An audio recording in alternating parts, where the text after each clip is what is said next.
নমস্কার, রাজনৈতিক ও যুদ্ধের খবরে আপডেট পেতে ওয়ার্ল্ড নিউজ বাংলা চ্যানেলটাকে সাবস্ক্রাইব করে রাখুন। গত 21শে জুলাই ধর্মতলায় তৃণমূলের সমাবেশের দিনই শিলিগুড়িতে উত্তরকন্যা অভিযান করেছিলেন বিরোধী দলনেতা শুভেন্দু অধিকারী। তা নিয়ে ধর্মতলার মঞ্চ থেকেই মমতা বন্দ্যোপাধ্যায় হুঁশিয়ারি দিয়েছিলেন। এরপর বিজেপির যে কোনো কর্মসূচির দিন তৃণমূলও পাল্টা কর্মসূচি নেবে। দলনেত্রী সেই হুঁশিয়ারি মেনেই কৌশলে কোচবিহারে শুভেন্দু সহ বিজেপি বিধায়কদের মিছিল ঘিরে ফেলার সিদ্ধান্ত নিল তৃণমূল।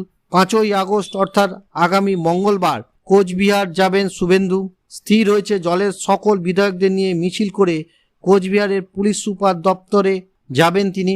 ঘটনাচক্রে এই কর্মসূচির ঘোষণাও সেই উত্তরকন্যা অভিযানের সময় করেছিলেন শুভেন্দু।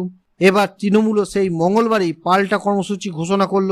দলীয় সিদ্ধান্ত, কোচবিহারে 19টি জায়গায় সমাবেশ হবে। ঘটনাচক্রে শুভেন্দু সহ বাকি বিজেপি বিধায়করা এবং দলীয় নেতাকর্মী ও সমর্থকরা যেসব রাস্তা দিয়ে কোচবিহারে প্রবেশ করবেন সেই সব রাস্তার মুখে তৃণমূলের সমাবেশ হওয়ার কথা। এর জন্য পুলিশ সুপারের কাছে অনুমতি চাওয়া হয়েছে। অনেকের মতে শাসক দল কৌশলে এমনভাবে কর্মসূচি নিয়েছে যাতে পদ্মের মিছিল ঘিরে ফেলা যায়, এতে অশান্তি ছড়াতে পারে বলেই আশঙ্কা করা হচ্ছে। যদিও পুলিশ শাসক দলের কর্মসূচি অনুমতি দেবে কিনা তা নিয়ে প্রশ্ন রয়েছে। যদিও শাসক দলের বক্তব্য, পুলিশ অনুমতি না দেওয়ার শুভেন্দু যেভাবে কলকাতা হাইকোর্টে গিয়ে অনুমতি নিয়ে এসেছেন সেইভাবে তারা উচ্চ আদালতের দ্বারস্থ হবে। সেক্ষেত্রে জেলা তৃণমূলের সভাপতি অভিজিৎ দে ভৌমিক বলেন, 21শে জুলাই শহীদ দিবসের দিন রাজ্যের বিরোধী দলনেতা শুভেন্দু অধিকারী উত্তরকন্যা অভিযান করেছেন, যাতে ওই দিকে সংবাদ মাধ্যমের নজর থাকে।